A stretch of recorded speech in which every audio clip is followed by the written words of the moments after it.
Welcome to Real Estate in Real Time. I'm your host, Woody Zimmerman, here with Mark Skabowski of Remax Lakes. Welcome to the show. Here we are. Good morning. Good morning. You know, for the past couple of weeks, we've been talking about the do's and the don'ts of buying a home. Yep. And in fact, before that, we talked about renting versus buying. The market has changed. It continues to change. We've seen the past couple of years that I've never seen this before, you know, not in our lifetimes at least, and, you know, probably not going to see what we experienced, anytime soon again. But the market continues to change. And so I think you wanted to talk about like a market, kind of like a market update, or how's the market different now than what it was for the past couple of years and prior to that? And I think that's an important piece because we are all prognosticators, right? We all have an opinion. Oh, of course we do. And yeah, we're entitled to it. Everybody is entitled to their own opinion, right? And I hear a lot of them, right? When you're showing property or somebody calls and, well, that's way overpriced, I'll just wait and I'll buy when it drops, when it falls off the cliff. It happened in 08, 09, it'll happen again. Mm-hmm. Well, I was in the business in 08 and 09. Mm-hmm. I experienced that. I've lived through it. I actually was fairly successful through it. Things were different though. Houses were on the market 6 months. Yeah. And you'd get a showing here, a showing there. Not a lot of showings. Buyers had some, some power, some leverage when it came to buying, because if sellers really wanted to sell, they had to reduce their prices. Yeah. Well, so there was lower demand. There were a lot more options, so more inventory. Yeah, a lot more inventory. And those two things in and of themselves, again, that's personal experience. I'm not, looking at just crunching numbers. Yeah. Personal experience. There were more homes on the market and not a lot of demand in 08, 09 as a result of the economic crash. Mm-hmm. We're not in that same shape today. If you look at the inventory numbers, no inventory, still not a lot of options. No. And increased demand, high demand. So, I've got scattered in front of us a bunch of graphs. Yeah. Things that I pulled out. And, it's interesting information. If you look at showings, and we were talking a little bit off air, pre-pandemic in March of one year was like 136,000. I don't know, it's 136 is the rating that they had. Yeah. And in 2022, it's 285. So so demand is increasing still. The number of showings of properties are increasing. Yeah. Still. The number of millennials that are of home buying age that are out there in the market, they're bigger than the baby boomers. The number of millennials. There's more millennials out there than the number of baby boomers. That floors me. And, again, that's from reading. I don't know the exact number, and there's somebody, Mark, no, you're wrong. Baby boomers are higher by this. But it's similar to what the baby boom did, how that market, that generation impacted the economy, because there was a large number of them. Millennials are the same thing. There's a large number of millennials in the marketplace ready to buy. They're earning well.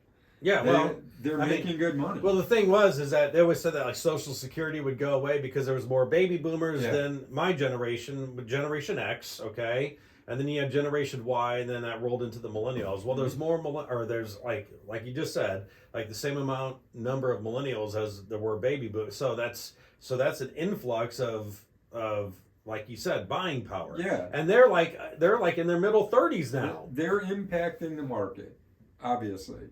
So on top of that, so we talked about that demand, right? There's larger numbers, there's more demand, there's less inventory. So that's what's totally different than what there is in 08 or 09. Probably the biggest thing is the financial regulations that came into play between 08, 09 and today. So after that, the things that have taken place on the financial side, they have really tightened up on lending with good reason. Because there were a lot of people that, again, when they owned homes, 2007, 2008, and they were taking equity lines out. So they didn't carry a lot of equity in their homes. Where equity, due to house price appreciation, equity in homes is significantly higher now. Yes. It's a huge number. Mm-hmm. We all see that by our tax assessments, Yeah. right? Right. Yeah. You know, I think we did earlier this year, you know, when they reassess. I mean, in the Warsaw market, I don't know what the average is, but I can tell you where mine is. It was more than 15%. Mm-hmm. My house price appreciated in value for tax purposes. Yeah. Right? So there is more equity. People have more equity in their homes than they did in 08, 07, prior to the crash. Yeah. So even if we do get a correction of some kind, and it's going to happen. I mean, is it going to fall off the cliff? I don't believe so. But is there going to be a price adjustment? Yeah, there will.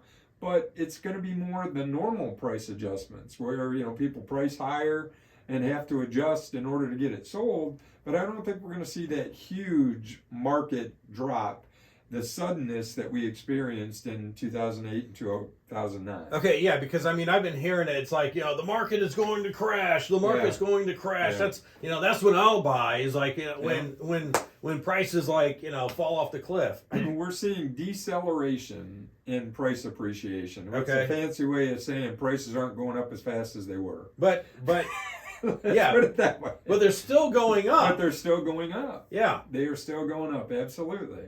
Wow. All right. So we're going to talk more about this. Come up here next. You're listening to Real Estate in Real Time. Welcome back. You're listening to Real Estate in Real Time. I'm your host, Woody Zimmerman, here with Mark Skabowski of Remax Lakes. And we're talking about just the current market trends that have been going on. And, you know, we've had this price appreciation over the past couple of years, something we've never experienced before. Prices have gone up. It has raised our property taxes, too. Yes, it has. That came along with yeah, it. that did come along with it. But, you know, so many people have been saying, like, the market's going to crash. Yeah. And it's like, I don't feel that's going to happen. You know, I don't pretend to be the, you know, fortune teller, but I really don't anticipate that's what we're going to see. And I think that's backed up by, you know, if you listen to the national media, if you're into real estate at all, you know, you hear it. We don't hear the drums sounding. Now, there's a lot of recession talk, right? And recession will cool the real estate market off. Mm-hmm. Absolutely. And why is the Fed raising rates? They're trying to cool the market off. They're trying to cool down that price appreciation or inflation, in other words. Yeah. You know, that's why interest rates are going up, is they're trying to cool spending. And are they going to cool the housing market? I think it's going to slow, but it's not going to be the 08, 09 again. Mm-hmm. So we talked about, you know, inventory. We talked about increased equity that people have. Probably the bigger thing, the financial regulations that went into play. Before 2008, 2009, people could finance 125% of the value of their home. Yeah. Right? So you're buying a $100,000 house that's worth $100,000, but you could get $125,000. So you could walk away from closing with a house worth $100,000 and $25,000 in cash. I'm just oversimplifying this, but you've got $25,000 in cash that you can do with what you want. Okay, so I'm a radio guy. I'm not an accountant, but even to me, that doesn't sound like a good idea. It does not, but I tell you, those loans were in play. Yeah. There were people that were doing that because with that $25,000, what can you do? I can go finance a boat. I can go finance a four-wheeler. I can finance a new car. Maybe not pay cash for it, but I'd finance it. Mm-hmm. More debt, more debt, more debt. Now you've got a $100,000 house with $125,000 worth of debt associated with it. Yeah. If there's any dip at all, what happens? Yeah. You're behind. Yeah, you're leveraged, and you don't have the money to. You don't have the money to meet the payments, you know. Again, and then you look at the economic conditions that happen. You know, GM had issues, AIG. You know, you had stock market. Everything bailed. So all of a sudden, you're over leveraged. You've got more debt than what you have assets to pay that debt off. Yeah. So many people walked away from their houses. And what does that lead to? Foreclosure. Yeah. Which is now leading to an oversupply of homes available on the market. Which impacts people that aren't in foreclosure that are trying to sell their house. Because why should I pay retail for this house over here when I can buy a foreclosure at half the price? Yeah. And right? so it spiraled. It spirals, and it self-perpetuates, and it just more and more and more. It just got worse and worse and worse. So I mean, laws have changed, so Yes. you cannot be over leveraged to that where you're 125% over. Well, they changed the financing regulations. Yeah, Yes, okay. absolutely. And then the other thing is that we still don't have inventory. There's no inventory. So it's still high demand. So there's high demand. So again, that's why I think what I think. Mm-hmm. Right. So, and sometimes you just can't argue with folks. And well, Mark, why would you even argue with a client? Well, sometimes you just need to, hey, that's your opinion. I appreciate that. But here's why I don't think that you're correct. And let's move on. Have a healthy discussion Mm-hmm. or a debate versus it has to be my way or the highway. Like a lot of things are today, right? Yeah. Yeah. I'm going to take my ball and go home. Right. In other words, we're all entitled to our opinion. Yeah. You're probably not going to change mine. I'm probably not going to change yours. But we can at least have the discussion, and maybe out of that discussion, each of us will pick something up. Mm-hmm.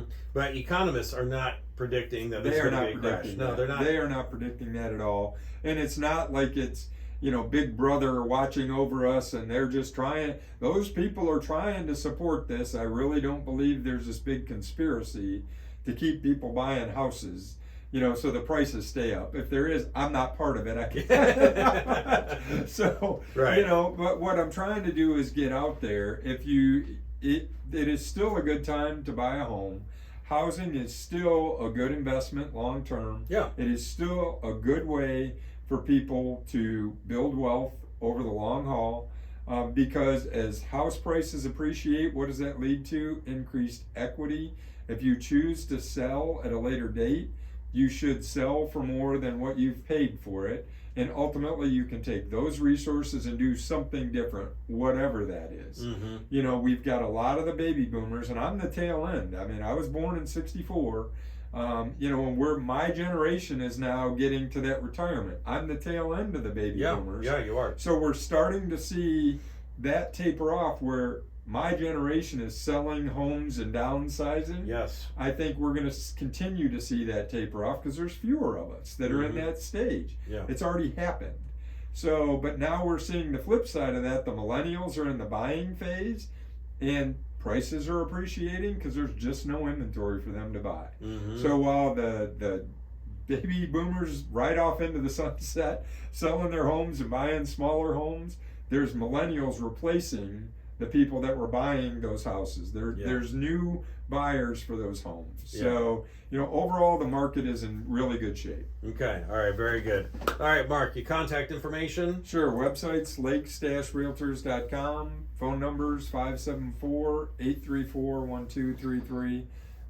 Email, can always email me, Mark Skabowski at remax.net. And we put this stuff out on YouTube under Real Estate in Real Time. Do a search, you'll find us. Yes. All right. Sounds good. Yeah. The market just very interesting. Always changing. Always changing. All right. Constantly. Very good. Yes. You've been listening to Real Estate in Real Time. Have yourself a wonderful weekend.